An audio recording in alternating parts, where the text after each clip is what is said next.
नमस्कार, जोहार। मैं पूनम और आप देख रहे हैं 24 झारखंड न्यूज। चलिए जानते हैं झारखंड की सुबह से लेकर शाम तक ही तमाम बड़ी खबरों को। सुप्रीम कोर्ट ने कहा सहायक शिक्षक नियुक्ति प्रक्रिया में जेटेट अभ्यर्थी ही शामिल होंगे। सुप्रीम कोर्ट में सहायक शिक्षक नियुक्ति को लेकर बड़ा आदेश आया है। गुरुवार को सुप्रीम कोर्ट ने अपने आदेश में कहा है कि सिर्फ जेटेट अभ्यर्थी ही सहायक शिक्षक नियुक्ति प्रक्रिया में शामिल हो सकते हैं। अन्य अभ्यर्थी जिन्होंने सीटेट परीक्षा पास की है वह सहायक शिक्षक नियुक्ति प्रक्रिया में हिस्सा नहीं ले पाएंगे। इससे एक तरफ जेटेट पास अभ्यर्थियों को बड़ी राहत मिली है तो दूसरी तरफ वैसे अभ्यर्थियों को बड़ा झटका लगा है जिन्होंने जेटेट परीक्षा पास किए बिना शिक्षक नियुक्ति प्रक्रिया का आवेदन दिया था। प्रार्थियों की ओर से वरीय अधिवक्ता गोपाल शंकर नारायणन और अधिवक्ता अमृतांश वत्स ने बहस की।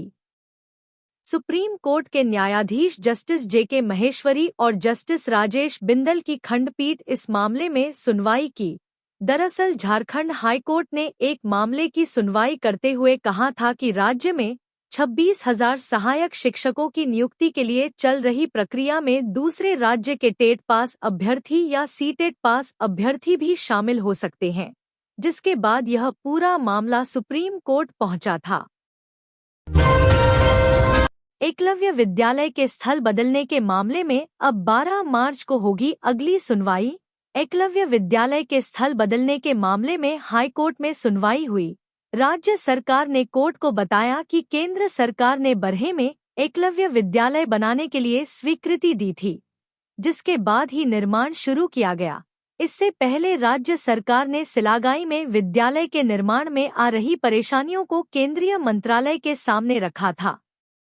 इस मामले में प्रार्थी गोपाल भगत ने एकलव्य विद्यालय के पूर्व चयनित स्थल को बदलने का विरोध करते हुए जनहित याचिका दायर की है। चान्हो के सिलागाई में विद्यालय बनाने के लिए राज्य सरकार ने 52 एकड़ जमीन दी थी, जिसकी बाउंड्री वॉल भी बन गई थी, लेकिन अब उसे तोड़ दिया गया है।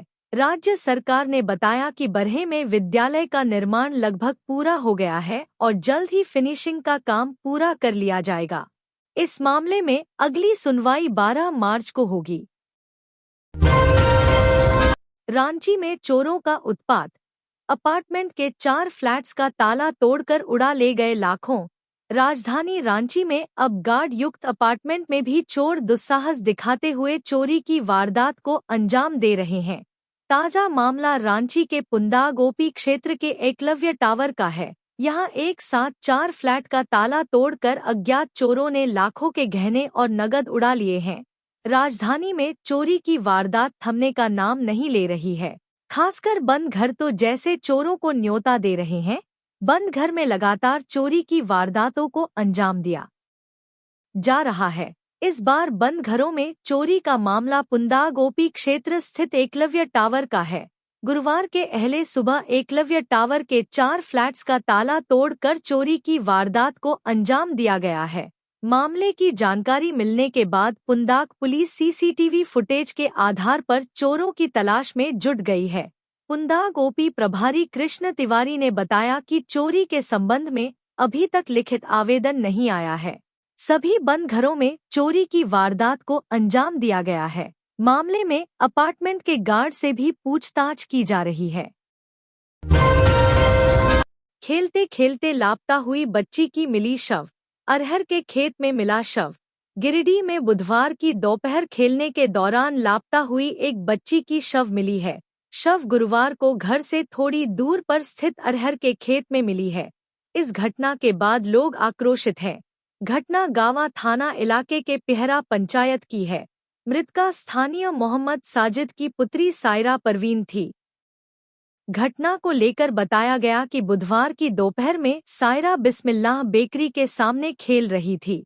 खेलते खेलते वह लापता हो गई।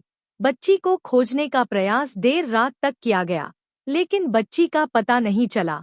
इस बीच गुरुवार की सुबह बच्ची की शव घर से थोड़ी दूर स्थित अरहर के खेत में मिली। लोग इसे हत्या बता रहे हैं और दोषियों पर कार्रवाई की मांग कर रहे हैं। बच्ची का शव मिलते ही गांव में कोहराम मच गया। लोगों की भीड़ उमड़ पड़ी तो घरवालों का रो रो कर बुरा हाल बन गया। लोग काफी आक्रोश में थे। इस बीच मामले की सूचना पुलिस को दी गई। सूचना पर गावा थाना की पुलिस मौके पर पहुंची और छानबीन शुरू की। वहीं घटना की सूचना मिलने पर खोरी महुआ एसडीपीओ राजेंद्र प्रसाद भी पहुंचे। मौके पर पहुंचे एसडीपीओ ने लोगों से बात की, आक्रोशित लोगों को समझाया। उन्होंने कहा कि लोग पुलिस पर भरोसा रखें। हर हाल में दोषियों की न सिर्फ पहचान होगी बल्कि गिरफ्तारी और कड़ी कार्रवाई होगी। महात्मा गांधी की पुण्यतिथि पर बापू वाटिका में मुख्यमंत्री हेमंत सोरेन ने दी श्रद्धांजलि। राष्ट्रपिता महात्मा गांधी की पुण्यतिथि के मौके पर मोराबादी स्थित बापू वाटिका में पहुंचकर मुख्यमंत्री हेमंत सोरेन सहित तमाम लोगों ने उन्हें श्रद्धांजलि दी। बापू वाटिका में श्रद्धांजलि देने के बाद महात्मा गांधी के प्रिय भजन का भी मुख्यमंत्री सहित तमाम अधिकारियों ने आनंद उठाया। स्थानीय कलाकारों द्वारा गाए जा रहे भजन में लोग मंत्र मुग्ध नजर आए। राष्ट्रपिता को श्रद्धांजलि देने के बाद मुख्यमंत्री हेमंत सोरेन ने कहा कि आज महात्मा गांधी हमारे बीच नहीं है, फिर भी उनके विचार हमारे साथ हैं। उनकी पुण्यतिथि के मौके पर हम सब श्रद्धा सुमन अर्पित कर रहे हैं। मुख्यमंत्री हेमंत सोरेन ने कहा कि राष्ट्रपिता भारत नहीं पूरे दुनिया के लिए एक प्रेरणा सूत्र हैं और हमें गर्व है कि यह देश में ऐसे महान विभूतियों का रहा है जिनके विचारों को आज भी अनुसरण किया जाता है। चतरा पुलिस ने टीएसपीसी के 3 उग्रवादियों को हथियारों के साथ किया गिरफ्तार। चतरा पुलिस को बड़ी सफलता मिली है। पुलिस ने गुरुवार को टीएसपीसी के 3 उग्रवादियों को गिरफ्तार कर लिया है। ये सभी पलामू जिले के रहने वाले हैं। गिरफ्तार उग्रवादियों की पहचान विकास कुमार यादव, गुड्डू यादव और तस्लीम अंसारी के रूप में हुई है। इनके पास से 2 पिस्टल, 1 देशी कट्टा, 1 सिक्सर, 5 कारतूस और 2 सुतली बम बरामद किए गए हैं। चतरा एसपी विकास कुमार पांडे ने बताया कि तीनों उग्रवादी टीएसपीसी कमांडर गौतम जी और नगीना उर्फ डॉक्टर के लिए काम करते थे। ये इलाके में उग्रवादी गतिविधियों को अंजाम देते थे। गिरफ्तारी के बाद पुलिस इनसे पूछताछ कर रही है। इस गिरोह के अन्य सदस्यों और गतिविधियों की भी जांच की जा रही है। रांची पहुंचेंगे गुलाम अहमद मीर। नगर निकाय चुनाव को लेकर बनेगी खास रणनीति। झारखंड में आसन्न नगर निकाय चुनाव में पार्टी समर्थकों और कांग्रेस की विचारधारा वाले लोग कैसे अधिक से अधिक संख्या में जीत हासिल करें, इस पर रणनीति बनाने के लिए कांग्रेस ने तैयारी शुरू कर दी है। दलीय आधार पर झारखंड में शहरी निकाय चुनाव नहीं होने के बावजूद कांग्रेस की कोशिश है कि ज्यादा से ज्यादा वार्ड पार्षद, डिप्टी मेयर और फिर मेयर, नगर पंचायत, नगर परिषद के अध्यक्ष, उपाध्यक्ष के पदों पर कांग्रेसी विचारधारा वाले लोग आसीन हों। इसके लिए विशेष योजना बनाने के लिए 1 फरवरी को आईसीसी के राष्ट्रीय महासचिव एवं प्रदेश प्रभारी गुलाम अहमद मीर रांची पहुंचेंगे। वहीं 2 फरवरी को रामपुर के पास स्थित बागवानी सभागार में गुलाम अहमद मीर पहले सत्र में पार्टी के विधायक, मंत्री, सांसद, पूर्व विधायक, पूर्व सांसदों के साथ बैठक करेंगे, जबकि दूसरे सत्र में पार्टी के प्रदेश पदाधिकारियों, सभी जिलाध्यक्षों, पार्टी कोटे से बने सभी बोर्ड निगम के अध्यक्षों के साथ बातचीत करेंगे। यह बैठक 3 फरवरी के पहले सत्र तक जारी रहेगी। हाई कोर्ट ने कहा, नक्शा स्वीकृति मामलों के त्वरित निष्पादन के लिए लॉ अफसर सहित रिक्त पदों को जल्द भरें। झारखंड हाईकोर्ट ने राज्य सरकार को निर्देश दिया है कि रांची नगर निगम में नक्शा स्वीकृति के मामलों के त्वरित निष्पादन के लिए लॉ ऑफिसर सहित रिक्त पदों को जल्द से जल्द भरा जाए। कोर्ट ने मामले की अगली सुनवाई 6 मार्च निर्धारित की है। इससे पहले सुनवाई के दौरान रांची नगर निगम की ओर से बताया गया था कि रांची निगम के पास लॉ ऑफिसर नहीं है। राज्य सरकार का नगर विकास विभाग ही नियुक्त कर सकता है। निगम के अपर प्रशासक को राजस्व संबंधी मामलों का पूरा अनुभव है, जो सही तरीके से काम कर रहे हैं। आचार संहिता उल्लंघन में महुआ माजी के मामले पर 15 फरवरी को होगी सुनवाई। राज्यसभा सांसद महुआ मांझी के खिलाफ चुनाव आदर्श आचार संहिता के उल्लंघन से जुड़े मामले में जांच अधिकारी ने अपनी जांच पूरी कर मुख्य न्यायिक दंडाधिकारी चंदन की अदालत में चार्जशीट दाखिल कर दी है। अदालत ने इस पर संज्ञान लेते हुए 15 फरवरी की तारीख उपस्थिति के लिए निर्धारित की है। चार्जशीट में आरोप प्रथम दृष्टया सही पाए गए हैं। मामला विधानसभा चुनाव के दौरान सरकारी बिजली खंभों पर महुआ मांझी के बैनर और पोस्टर लगाने से जुड़ा है। इस संबंध में हिंदपीढ़ी थाने में कांड संख्या 122/2024 के तहत प्राथमिकी दर्ज की गई थी। मामले में पुलिस ने महुआ मांझी से पूछताछ की थी, जिसके बाद थाने से ही उन्हें जमानत दे दी गई थी। गिरिडीह के बगोदर थाना क्षेत्र में सड़क दुर्घटना, बेलगाम कार ने राहगीर को कुचला, मौत। गिरिडीह जिले के बगोदर थाना क्षेत्र के जीटी रोड अटका के पास एक तेज रफ्तार कार ने पहले एक राहगीर को कुचल दिया और फिर सड़क किनारे पलट गई। घटना में राहगीर की मौत हो गई है। घटना की जानकारी मिलते ही पुलिस मौके पर पहुंची और शव को कब्जे में लेकर पोस्टमार्टम के लिए अस्पताल भेज दिया है। साथ ही कार जब्त कर आगे की कार्रवाई में जुट गई है। घटना अटका अंतर्गत लक्षीबागी शिव मंदिर के निकट हुई है। मृत राहगीर की पहचान अटका के यमुना नगर निवासी 60 वर्षीय गणेश मेहता के रूप में हुई है। प्रत्यक्षदर्शियों के अनुसार गणेश पैदल जा रहे थे। इसी दौरान बिहार से बंगाल की ओर जा रही कार ने उन्हें कुचल दिया। घटना में गणेश मेहता गंभीर रूप से घायल हो गए। स्थानीय लोगों ने उन्हें बगोदर ट्रॉमा सेंटर में भर्ती कराया, जहां डॉक्टरों ने जांच कर उन्हें मृत घोषित कर दिया। बगोदर में पोस्टमार्टम के बाद शव को परिजनों के सुपुर्द कर दिया गया है। इधर पुलिस ने कार पर सवार एक व्यक्ति को हिरासत में ले लिया है। हेमंत सरकार ने शुरू की बिजली विभाग में नियुक्ति प्रक्रिया, इन पदों के लिए विज्ञापन जारी। झारखंड हाईकोर्ट की खंडपीठ, जिसमें chief justice MS Ramchandra Rao और जस्टिस दीपक रोशन शामिल हैं, ने बुधवार को ऊर्जा विभाग के निगमों में MD सहित अन्य रिक्त पदों पर नियमित नियुक्ति को लेकर दायर याचिका पर सुनवाई की। सुनवाई के दौरान सरकार की ओर से जानकारी दी गई कि रिक्त पदों पर नियुक्ति की प्रक्रिया शुरू कर दी गई है और इसके लिए विज्ञापन भी जारी कर दिया गया है। अदालत ने इस बयान को रिकॉर्ड में लेते हुए निर्देश दिया कि नियुक्ति प्रक्रिया पूरी होने के बाद सरकार कोर्ट को सूचित करे। इस मामले की अगली सुनवाई जून में होगी। यह जनहित याचिका राजेश कुमार सिंह द्वारा दायर की गई है, जिसमें आरोप लगाया गया है कि बिजली निगम में प्रबंधन के उच्च पदों पर सेवानिवृत्त अधिकारियों या IAS अधिकारियों की नियुक्ति की जा रही है, जबकि इलेक्ट्रिसिटी एक्ट 2003 के अनुसार इन पदों पर योग्य और विशेषज्ञ लोगों की नियुक्ति होनी चाहिए। याचिकाकर्ता का कहना है कि राजनीतिक आधार पर की जा रही नियुक्तियों के कारण बिजली व्यवस्था प्रभावित हो रही है।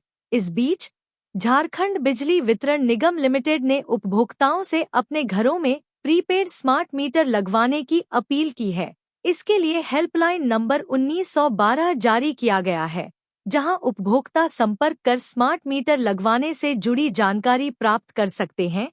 अब सबकी नजरें जून में होने वाली अगली सुनवाई पर टिकी हैं, जहां यह देखा जाएगा कि सरकार नियुक्तियों को लेकर क्या कदम उठाती है और क्या अदालत इससे संतुष्ट होती है। संसद का बजट सत्र 31 जनवरी से, राष्ट्रपति पहले दिन दोनों सदनों को करेंगी संबोधित। संसद का बजट सत्र शुक्रवार 31 जनवरी से शुरू हो रहा है। इस सत्र की शुरुआत राष्ट्रपति द्रौपदी मुर्मू के संबोधन से होगी, जो दोनों सदनों को सुबह 11 बजे संसद भवन के लोकसभा कक्ष में संबोधित करेंगी। राष्ट्रपति के अभिभाषण के बाद इस पर धन्यवाद प्रस्ताव पर चर्चा होगी, जो 3, 4 और 6 फरवरी को आयोजित की जाएगी। संसद का बजट सत्र 2 भागों में विभाजित होगा। पहला भाग 31 जनवरी से शुरू होकर 13 फरवरी तक चलेगा, जबकि दूसरा भाग 10 मार्च से शुरू होकर 4 अप्रैल तक चलेगा। केंद्रीय वित्त मंत्री निर्मला सीतारमण 1 फरवरी को आम बजट पेश करेंगी, जो प्रधानमंत्री नरेंद्र मोदी के नेतृत्व में बनी तीसरी सरकार का दूसरा बजट होगा। यह वित्त मंत्री सीतारमण का 8वां बजट होगा। इससे पहले जुलाई 2024 में सरकार बनने के बाद सीतारमण ने पूर्ण आम बजट पेश किया था। बजट सत्र शुरू होने से पहले केंद्र सरकार ने 30 जनवरी को सर्वदलीय बैठक बुलाई है। केंद्रीय संसदीय कार्य मंत्री किरेन रिजिजू ने जानकारी दी कि पिछले 2 सत्रों में संसद में काफी हंगामा हुआ था, जिससे सदन की कार्यवाही प्रभावित हुई और संसद की छवि पर नकारात्मक असर पड़ा। उन्होंने विपक्षी नेताओं से सदन की कार्यवाही सुचारू रूप से चलाने में सहयोग की अपेक्षा की है। राज्यपाल ने केंद्रीय शिक्षा मंत्री और आवासन मंत्री से दिल्ली में की मुलाकात। राज्यपाल संतोष कुमार गंगवार ने आज केंद्रीय शिक्षा मंत्री धर्मेंद्र प्रधान और केंद्रीय आवासन और शहरी कार्य मंत्री एवं ऊर्जा मंत्री मनोहर लाल से दिल्ली में मुलाकात की। राज्यपाल ने दोनों से शिष्टाचार भेंट की। उन्होंने शिक्षा मंत्री से मध्य राज्य की शिक्षा व्यवस्था से संबंधित विभिन्न विषयों पर विचार विमर्श किया। वहीं आवासन और शहरी कार्य मंत्री एवं ऊर्जा मंत्री से उनके आवास पर भेंट कर राज्य के विकास संबंधी विभिन्न विषयों पर चर्चा की। पीएलएफआई के एरिया कमांडर सहित 9 आरोपियों को कोर्ट ने बरी किया। सूबे में 9 साल पुराने एक मामले में पीएलएफआई के एरिया कमांडर समेत 9 लोगों को अदालत ने बरी कर दिया है। अपर न्यायायुक्त शैलेंद्र कुमार की अदालत ने बुधवार को फैसला सुनाते हुए कहा कि अभियोजन पक्ष आरोपियों के खिलाफ पर्याप्त साक्ष्य प्रस्तुत नहीं कर सका, जिसके कारण उन्हें दोषमुक्त कर दिया गया। घटना 4 मार्च 2016 की रात की है, जब तमाड़ थाना क्षेत्र के मधुकान प्रोजेक्ट लिमिटेड सलगाड़ी कैंप में घुसकर कुछ लोगों ने 4 वाहनों को आग के हवाले कर दिया था। प्राथमिकी दर्ज कराने वाले कर्मचारी कृष्ण चंद्र महतो के मुताबिक हमलावरों में 6 लोग मोटरसाइकिल पर सवार थे, जबकि 8 लोग पैदल आए थे। उन्होंने बैरियर में तैनात कर्मचारियों को बंधक बनाकर उनके मोबाइल फोन छीन लिए और पीएलएफआई के नाम पर नारेबाजी करते हुए पर्चे भी छोड़े। कुंभ की भगदड़ में पूर्वी सिंहभूम के शिवराज गुप्ता का निधन। प्रयागराज कुंभ में पवित्र स्नान करने गए पूर्वी सिंहभूम जिले के मुसाबनी सुंदर नगर निवासी शिवराज गुप्ता का मंगलवार की रात लगभग 1:30 बजे भगदड़ में दबने से निधन हो गया। वह 58 वर्ष के थे। शिवराज गुप्ता पहले कोऑपरेटिव बैंक में कार्यरत थे। उनके निधन से उनकी पत्नी पूनम राज का बुरा हाल है। उनका बेटा शिवम राज बेंगलुरु में और बेटी स्वर्णराज दिल्ली में कार्यरत हैं। बताया जा रहा है कि आज उनका शव मुसाबनी पहुंचेगा। मृतक शिवराज गुप्ता की पत्नी पूनम राज ने बताया कि मुझे सुबह टीवी में समाचार देखकर पता चला कि कुंभ में भगदड़ मच गई है, जिसके बाद मैंने अपने पति को काफी फोन किया। उनके साथ गए लोगों को भी फोन किया, लेकिन किसी ने फोन नहीं उठाया। घबराकर मेरे पति के साथ गए मुसाबनी नंबर 1 शास्त्री नगर के रहने वाले राज सिन्हा की पत्नी सीमा सिन्हा को फोन किया, तब उन्होंने बताया कि यह घटना घटित हुई है। पूनम सिन्हा ने बताया कि देर रात वहां अचानक भगदड़ हो गई, जिसमें सभी का एक दूसरे से हाथ छूट गया और शिवराज गुप्ता जमीन पर गिर गए। दबने और सांस रुकने के कारण उनकी मृत्यु हो गई। सिमडेगा ने मारी बाजी, बाकी जिले रह गए पीछे, अब जल्द हो सकते हैं नगर निकाय चुनाव। सिमडेगा एक ऐसा जिला है जहां नगर निकाय चुनाव को लेकर कराए जा रहे ओबीसी सर्वे का काम सबसे पहले पूरा कर लिया गया है। राज्य पिछड़ा वर्ग आयोग को भेजी गई रिपोर्ट के अनुसार सिमडेगा नगर परिषद क्षेत्र के 20 वार्डों में पिछड़ा वर्ग के 20.58% मतदाता हैं तथा अत्यंत पिछड़ा वर्ग के मतदाताओं का प्रतिशत 21 है। ओबीसी मतदाताओं की संख्या पर नजर डालें तो सिमडेगा नगर परिषद क्षेत्र में कुल 3,972 मतदाताओं में अत्यंत पिछड़ा वर्ग के मतदाताओं की संख्या 6,511 तथा अत्यंत पिछड़ा वर्ग के मतदाताओं की संख्या 6,373 है। सिमडेगा नगर परिषद क्षेत्र में कुल वार्डों की संख्या 20 है, जिसमें वर्तमान में अनुसूचित जाति के लिए 1, अनुसूचित जनजाति के लिए 9 तथा अनारक्षित कोटि के लिए 10 आरक्षित हैं। यहाँ पिछड़ा वर्ग के लिए कोई सीट आरक्षित नहीं है। हालांकि इस नगर परिषद क्षेत्र में अनारक्षित के विरुद्ध पिछड़ा वर्ग के 4 प्रतिनिधि चुने गए हैं, जबकि अत्यंत पिछड़ा वर्ग के 2 वार्ड प्रतिनिधि हैं। बड़कागांव गोलीकांड मामले में 19 फरवरी से बहस। कई राजनीति हस्तियों से जुड़ा है मामला।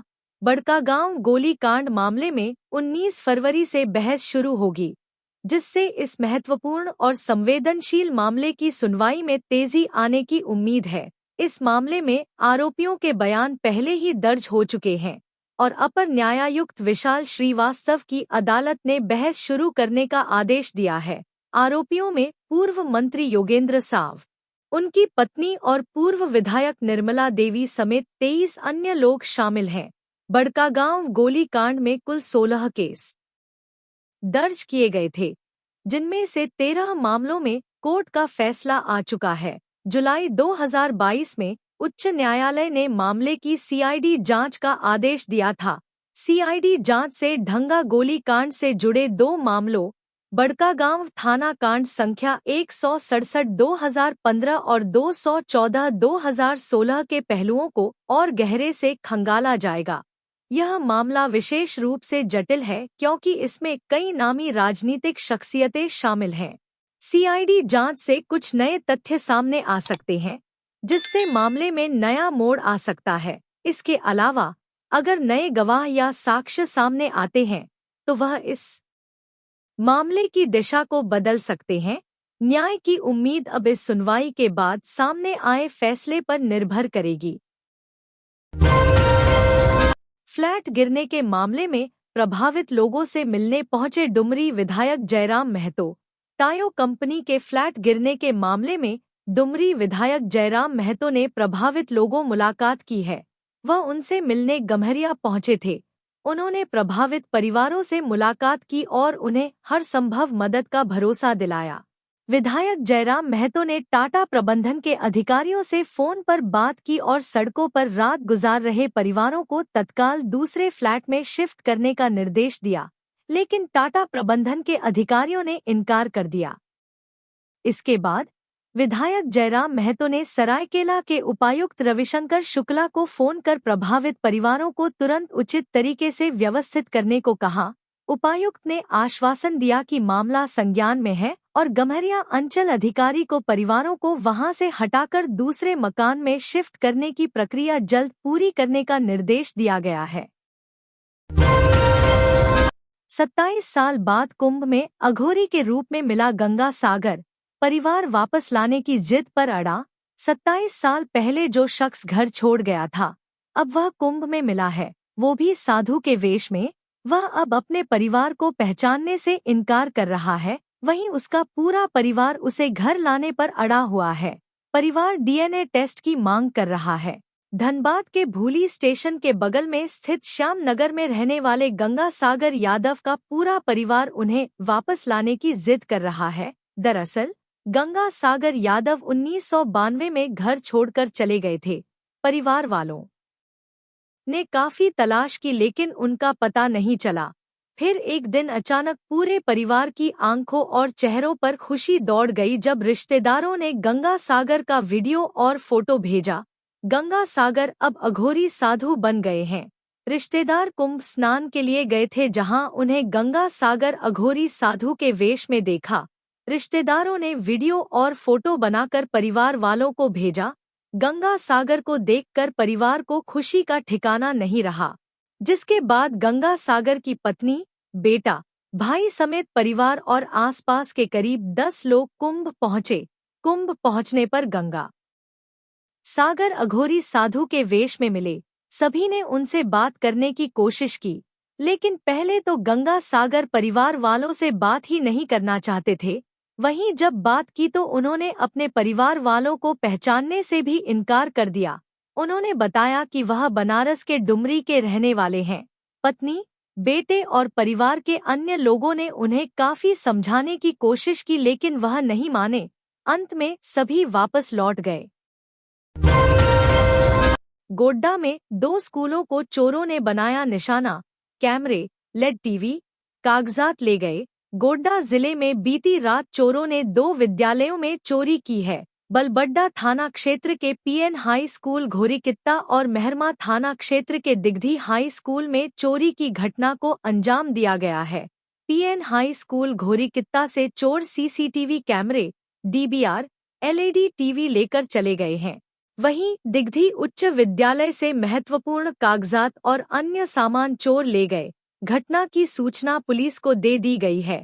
बलबड्डा थाना प्रभारी अमित मार की और मेहरमा थाना प्रभारी जुगनू मेहता के निर्देश पर पुलिस की टीम पहुंची है। पुलिस ने दोनों विद्यालयों के प्रधानाध्यापक और शिक्षकों से घटना के संबंध में विस्तृत जानकारी ली। तो ये थी आज की झारखंड की टॉप बड़ी खबरें। इसी तरह झारखंड की हर छोटी से बड़ी खबर देखने के लिए आप हमारे चैनल 24 झारखंड न्यूज़ को सब्सक्राइब कर लें। तो हमें दीजिए इजाज़त, फिर मिलते हैं अगले न्यूज़ में।